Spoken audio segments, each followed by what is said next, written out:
So, Kevin, what would you say is different about serving 10-year-old Kevin Washington in South Philadelphia in the mid-'60s and serving a 10-year-old today in a Y?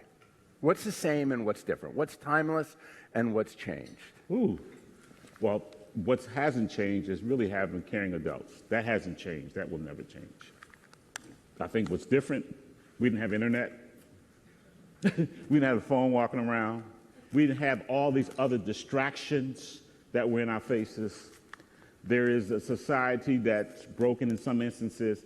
The society has changed in terms of community has changed because there isn't this whole caring community around individuals that existed when I grew up.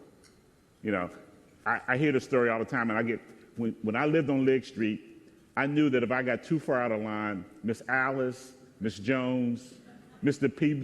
Peabody, Mr. Pee Wee, they were going to take care of me in a way that my mom and dad would. Yeah, General Powell tells the same story, like people in second-story windows down his block. So if he strayed too far, there were people who were going to hem him in. So same. That's changed. That's changed remarkably because we don't know each other anymore.